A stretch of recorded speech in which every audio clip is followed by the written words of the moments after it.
Hello there. Thank you so much for joining us. This is News Channel Nebraska. My name's Eric McKay. Let's take a look at our top headlines today. 911 services are back on in multiple Nebraska counties after an outage that affected multiple states in the region. The outages were seen at least in Douglas, Sarpy, Dundee, and Buffalo counties in Nebraska overnight. Multiple officials said texting to 911 was operational, but landlines were down. At last check, 911 phone service was restored in Nebraska by just after 2 a.m. It appears to be an issue that affected folks in multiple states. In Texas, the city of Del Rio said their issue was with the carrier, not with the city systems, while the South Dakota Department of Public Safety said 911 was knocked out statewide. They were informing residents to use their non-emergency line in order to reach police. No word yet on what caused the outages. Another 911 outage, unrelated, because of a car crash in central Nebraska, knocking out 911 and power to residents yesterday. Here's video of the accident. Happened in Hastings. A vehicle at the top of your screen will come barreling past a stop sign and cross Burlington Avenue before crashing into a power pole on the other side of the street. This happened just after 9 a.m. Wednesday, damaging a power transformer, which left the police department and emergency services without power for about 2 hours. It has since been restored. Police say the driver of the vehicle had to be extricated but did not suffer any major injuries. Burlington Avenue is the main street in Hastings, so officials say it's fortunate no one else was caught in the accident. Authorities are still investigating its cause. Well, we saw the videos and images. Now we've got the data on multiple tornadoes that touched down in northeast Nebraska on Tuesday. The National Weather Service confirmed 3 EF0 tornadoes that were part of Tuesday's severe weather event. This one, seen south of Howells, was on the ground for about 10 minutes, traveling over about 5 miles of rural farmland with estimated peak winds of 75 miles per hour. 2 other tornadoes were confirmed in Platte County, one just before noon that traveled along an 8.5-mile line near the towns of Platte Center and Tarnoff, packing 60-mile-per-hour winds, and another much briefer twister near Creston that only stayed on the ground for 5 minutes but packed the most punch with winds as high as 83 miles per hour. Thankfully, there were no reports of any injuries. On Capitol Hill, U.S. Senator Pete Ricketts condemning the Democrats' refusal to hold an impeachment trial against Homeland Security Secretary Alejandro Mayorkas. Ricketts, Senator Deb Fischer, and several other state and Senate Republicans had been demanding the trial. Joe Jordan has our report. In the private sector, if someone is failing in their job, they are held accountable. We're in the middle of a stunt-driven impeachment. Senators Pete Ricketts and Tim Kaine sparring over Homeland Security Secretary Alejandro Mayorkas for his handling of the southern border. It's not only expected but required under the Constitution that we should do this. Ricketts joining dozens of Senate Republicans urging that Mayorkas stand trial in the Senate following his impeachment in the GOP-controlled House. President Biden and Secretary Mayorkas have had the same tools President Trump did when he brought illegal border crossings to a 45-year low. But instead, we have a national security, humanitarian, and drug catastrophe at our southern border. The House was moving to impeach Secretary Mayorkas. The Senate Republicans demanded that he be part of the bipartisan negotiation to find a bipartisan border security deal, which we did, which they then backed away from when Trump decided he didn't like it. But when the Senate Republicans are asking Ali Mayorkas to be at the table, they're demonstrating that they have confidence in him.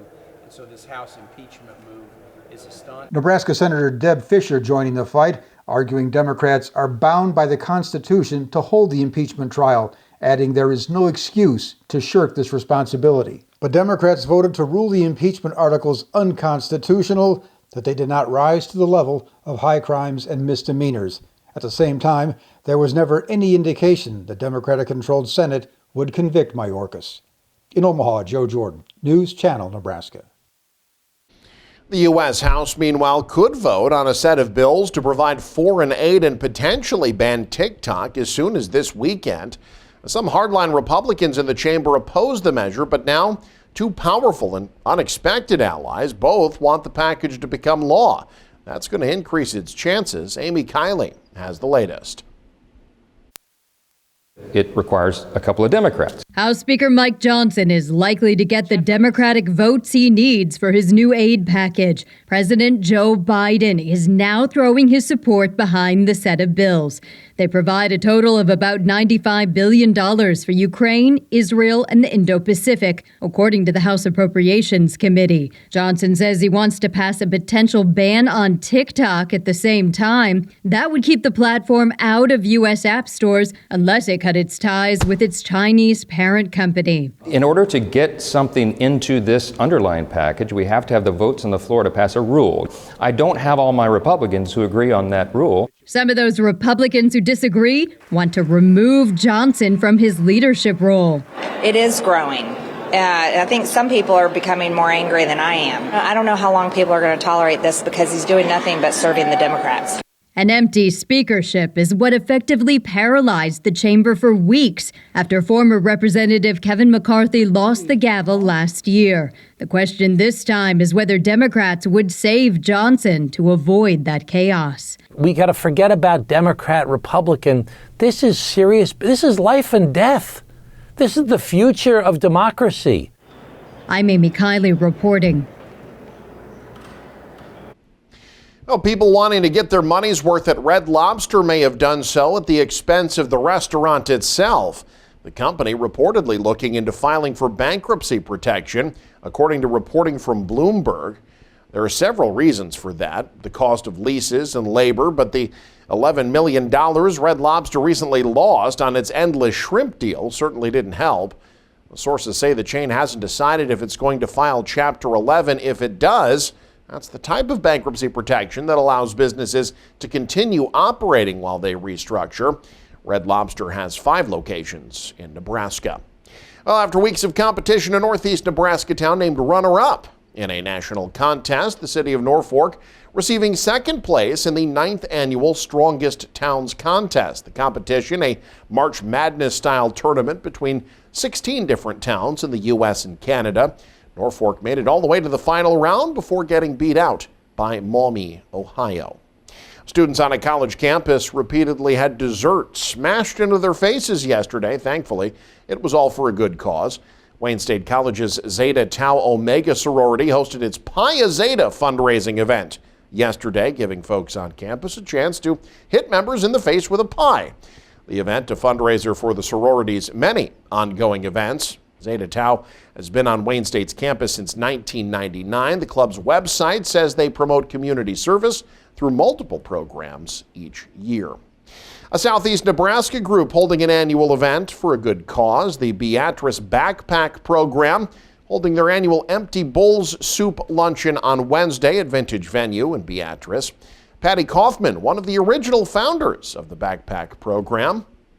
We raise all of our money to pay for our full year of our program here today.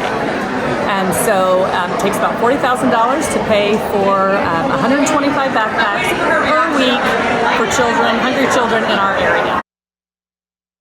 Dozens of businesses from Beatrice and Southeast Nebraska on hand to take part in the event's 16th year. That's something Kaufman says she doesn't take for granted.